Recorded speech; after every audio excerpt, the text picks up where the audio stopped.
Hey guys, I am the Comics Kid 2099, and I wanted to talk to you about a TV series that I recently finished watching. This was 2 days ago. I finished watching this entire series all in one afternoon. I was home alone and I was kind of bored and I wanted to watch something, and I really didn't have any idea what I wanted to watch. I did not want to watch something that I was already familiar with. I didn't want to rewatch something, either a movie or a TV show. I wanted to find something new. So I was on Netflix. I was looking for sitcoms, and this has worked out well for me in the past. When I had seen commercials for the TV show New Girl, I saw that it was on Netflix, at least 2 seasons of it were, and I tried it out, and it turns out I really loved it.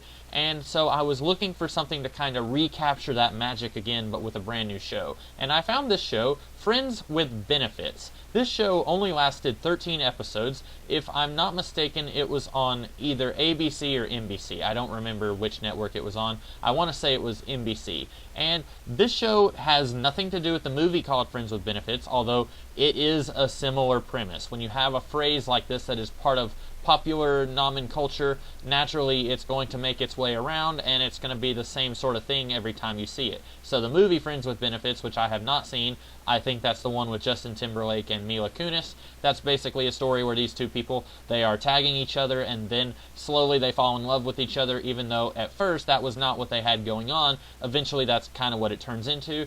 That's sort of what's going on with this show. If you look at this picture here, Blondie over on the far left, he's holding the ankle of this girl over on the far right. These two are secretly having relations with each other, but they are not dating each other. They have been friends for I think 10 years. At one point they mention in the show that it's been about 10 years that they've known each other. She is looking for someone serious to settle down with. He is, I guess, just wanting to kind of float by on his relationships. He's not nearly as serious about it as she is. And basically, this is a post-Friends sitcom, but it's done much more modern than Friends was. If you go back and look at early Friends, sometimes it is painful how outdated that show is. Now, I love Friends. I'm a huge fan of the series, but it's really crazy that when you think about it, that show started in, I think, 1996. 1996 was almost 20 years ago as of now, but that seems like not too long, especially if you're older than that, but really it's a world away in terms of television. I've talked about this before when I talked about Smallville, how in the early 2000s superhero TV shows were an entirely different thing than they are now, because in the early 2000s people were more or less embarrassed about superheroes, but now it's air quotes cool to like superheroes. So if Smallville happened now, it would be an entirely different show than when it started back in 2000 or 2001. It's the same sort of thing here, where Friends started in a world where sitcoms were the laugh track sitcoms, and that was the norm. And I'm going to go ahead and say I don't like laugh track sitcoms usually. Now, like I said, I like Friends. I've watched some How I Met Your Mother. I'm not sure if that's a laugh track or not. I can't remember if it is or not. I used to like The Big Bang Theory. I'm pretty sure that's a laugh track. So I'm not in and of itself against laugh track sitcoms. I have watched a few, but I think quite often it can be just a lazy way to try and tell people, hey, this is funny, you should be laughing right now. And quite often, at least with several of the ones that I have experienced, it's not nearly as clever as it could be, but because it's telling you that you need to laugh right now with the laugh track, then people are going to say, oh, that show is really funny, and then it will get 2 or 3 seasons when it doesn't deserve that. This is not a laugh track show. This feels a lot more modern than, say, Friends or any of the other shows from the 90s or before.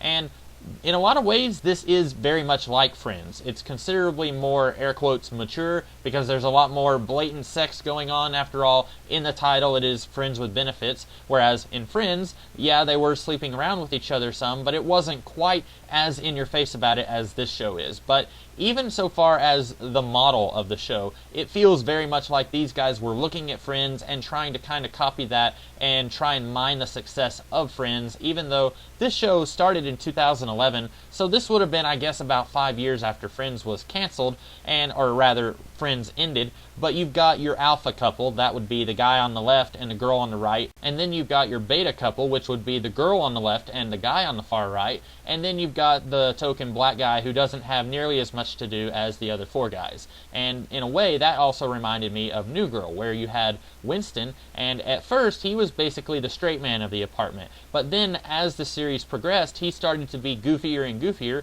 So by the time you got to season 3, Winston was basically a non-character who was just there for comic relief, and the actual stories and character development and stuff, that was all centered on the other 4 characters. Same thing going on here. You've got actual stories going on with the 4 people who are kind of sort of couples and kind of sort of not, and then the black guy here, he's just kind of there to provide laughs. There were a couple of episodes that he was kind of important in, and he kind of had a moment to shine, and I really liked those episodes, and I thought he was really good. And in fact, I would say all of these guys, except for the girl on the left, they all had their moments to shine. The girl on the left did at least once, but for the most part, she was just kind of eye candy, I guess. And really, if we're being honest, all of these guys are eye candy. There's this one really annoying thing at the beginning of the series where we are seeing all of them getting dressed in front of a mirror, trying to make themselves look presentable, and there's lots of shirtlessness, lots of, ooh, look at these sexy under 30s who are getting dressed, and that's trying to make people more interested in the show. They didn't keep doing that throughout the entire show, but that was pretty present in like the first 4 episodes, and that was kind of annoying. But this girl over here, and you'll notice I'm not actually saying the names of these characters. That's one downside of binge watching a show, is that 2 days later, I don't remember the names of any of these characters. So I'm talking about them as you're looking at this picture here. I'm saying, hey, guy on the left, girl on the left, etc. The girl over here on the left, she did have a couple of good moments, but I did feel like she was more eye candy-ish than everyone else, except for the black guy. I felt like those 2 were the least utilized in this show. As far as the stories themselves, this show is extremely smartly written. In a lot of ways, this is on the same quality, the same caliber of very smart, very witty dialogue and situations as New Girl. And to a degree, it doesn't even feel like a sitcom. One of the things that I don't like about the 90s era of sitcoms, what I was calling the laugh track sitcoms, one of the things I don't like is that far too often you will see a sitcom, and in the first 2 or 3 minutes you can very easily, very quickly see where the story is going to go. They are extremely predictable, and in a way it just seems very lazy. This show, there was, I think, 1 episode where I could see where they were going, and it's something that I don't really like it when they do this, but it seems like a common trope of a lot of shows where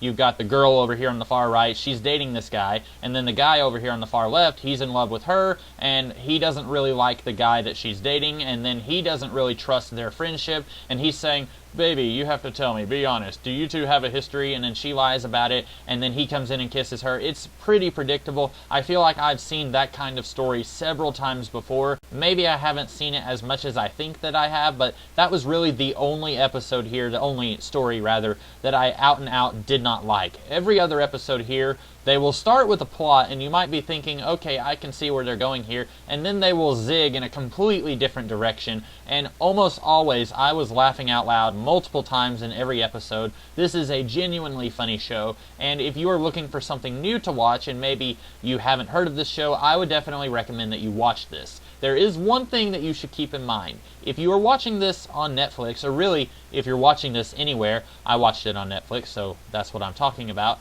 If you are watching it on Netflix, there are 13 episodes. Episode 13 really does not feel like it is supposed to be episode 13. There is something that happens in episode 12, and then it ends kind of sort of on a cliffhanger, and then episode 13 completely ignores what happens in episode 12. It feels like episode 13 is supposed to be episode 10, and then episodes 11 and 12 are supposed to be 12 and 13, because 11 and 12 are a 2-part episode, and 13 in no way acknowledges what happens in episode 12, and I really feel like episode 13 is supposed to be put before 11 and 12, and I can't find anywhere online where it says that that one was made earlier but aired later or something like that, but it really feels like that was what happened. And if you are going to watch this show, I would recommend watch episodes 1 through 10, then 13, then 11 and 12. That might seem a little screwy to you, but really the show watches a lot better if you do that. Now, if you do that, there is still going to be a cliffhanger ending. In fact, it's still sort of a cliffhanger ending, just with an extra episode tied on at the end that doesn't reference the cliffhanger in any way. So yeah, this show does have a cliffhanger ending because this show is canceled, and this is one of those shows that I do wish that we could have gotten more, but I feel like if we had, it probably would have gone downhill. For example, New Girl is a show that last fall I was ranting and raving about how much I love that show, and now I don't watch it anymore because I don't feel like it's nearly as funny as it used to be. Community kind of the same way. So I get the feeling if this show had kept going, it would have gone downhill. So it's probably good that it didn't go downhill, that it died before it could see itself become the villain. A little Dark Knight reference right there. But for the most part, I really love this show. I would highly recommend it to anybody who is looking for something comedic to watch, something new and different that they haven't heard of. I would definitely recommend this show to you guys. And that's about all I have to say here. I hope you guys enjoyed this review, and I hope that I have pointed you in the right direction of a new show that you might want to go and watch, and I hope that you guys will enjoy this show. I will see you guys later in the week with a different kind of review. So until then, I'll see you guys next time. Have a good day.